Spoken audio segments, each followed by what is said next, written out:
Hello everyone, welcome to my YouTube channel. আজকে আমরা review করতে যাচ্ছি Pakistani most popular drama green entertainment TV present gentleman. এখানে মূল চরিত্রে অভিনয় করেছেন দ্য ড্যাশিং হুমায়ুন সাইদ এবং বিউটিফুল ইয়ুমনা জাইদি। চলুন শুরু করা যাক।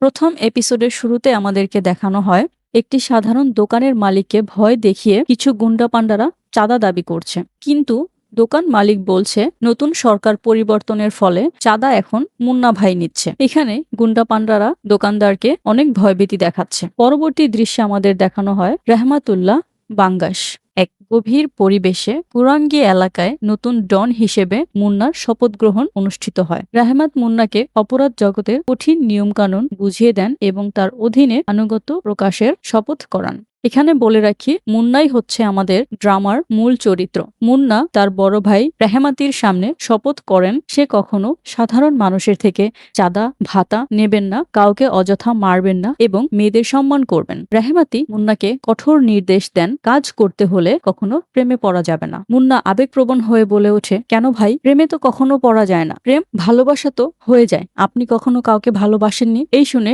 রেহমাতি কিছুটা আবেগপ্রবণ হয়ে পড়ে। তাই মুন্না কথা ঘুরিয়ে দিয়ে বলে, ঠিক আছে ভাই, কখনো ভালোবাসবো না। পরবর্তী সিনে আমাদেরকে দেখানো হয় দিলবার তার প্রেমিকা শাগুফতাকে নিয়ে পালিয়ে যাওয়ার পরিকল্পনা করছে, কিন্তু শাগুফতার বাবা তার বিয়ে অন্য জায়গায় ঠিক করেছে। কিন্তু দিলবার বন্দুক নিয়ে বিয়ের আসরে হাজির হওয়ায় শাগুফতার বাবা আবেগীয়ভাবে তাকে আটকে ফেলে। দিলবারের অসহায়ত্বের কথা শুনে মুন্না সেখানে হস্তক্ষেপ করে। মুন্না ব্যক্তিগত আবেগের চেয়ে বড় ভাইয়ের নীতিকে প্রাধান্য দিয়ে পরিবেশ পরিস্থিতি শান্ত করে। মুন্না দিলবারকে সান্ত্বনা দেয়, কিন্তু পরিস্থিতি বিচার করে সে শাগুফতার বাবাকে সম্মান জানায়।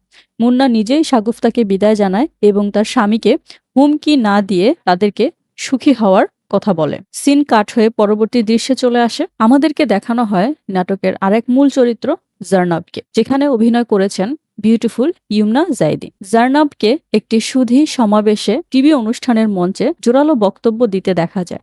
সে সমাজের রক্তে রক্তে মিশে থাকা গুন্ডাতন্ত্র এবং রাজনৈতিক দুর্নীতির কড়া সমালোচনা করেন। সে সাধারণ মানুষের ভীরুতাকে দায়ী করে বলে যে আমরা ভয় পাই বলে গুন্ডারা মাথা নাড়া দিয়ে ওঠে। সে নিজেকে একজন আদর্শবান বাবার সন্তান হিসেবে পরিচয় দেয় যে কোনো অপরাধীদের কাছে নত স্বীকার করেন না।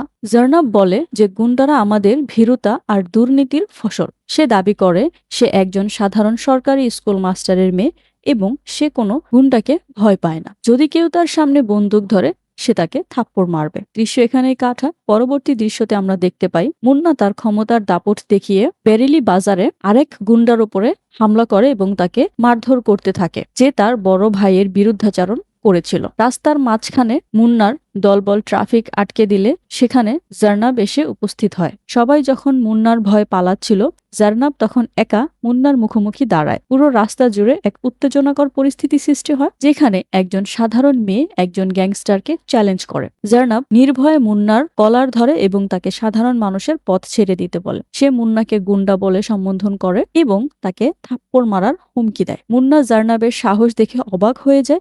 সে নিজেকে ইকবাল মুন্না হিসেবে পরিচয় দেয়, কিন্তু জার্নাব তাকে পাত্তা দেয় না। মুন্না প্রথমবার কোনো মেয়ের সামনে নিজেকে অসহায় অনুভব করে এবং জার্নাবের কথায় জায়গা ছেড়ে চলে যায়। পরবর্তী দৃশ্যে আমাদের দেখানো হয় মুন্না তার আস্তানায় ফিরে এসে একদম শান্ত হয়ে যায়।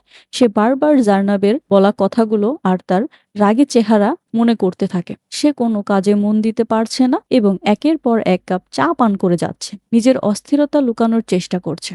সে তার অনুসারীদের জার্নাবের বিষয়ে কোনো ক্ষতি না করার নির্দেশ দেন, যা তার চরিত্রের এক নতুন দিক উন্মোচন করে। মুন্না জার্নাবের চোখের প্রশংসা করে এবং স্বীকার করে যে সে মেয়েটির রাগ দেখে ভয় পেয়েছে। সে বুঝতে পারে এই মেয়েটি অন্যদের চেয়ে আলাদা। দিলবার মুন্নাকে খেপিয়ে বলে যে মুন্না মনে হয় জার্নাবের প্রেমে পড়ে গেছে। মুন্না তা অস্বীকার করলেও তার আচরণে জার্নাবের প্রতি ভালো লাগার ছাপ স্পষ্ট। সিন এখানেই কাট হয়। পরবর্তী সিনে আমরা দেখতে পারি ফারিস নামের একজন অ্যাসিস্ট্যান্ট কমিশনারকে। এখানে বলে রাখি, ফারিস জার্নাবের ফিয়ন্সে। ফারিস করাচিতে নতুন বদলি হয়ে এসে সরাসরি জার্নাবের অফিসে যায়।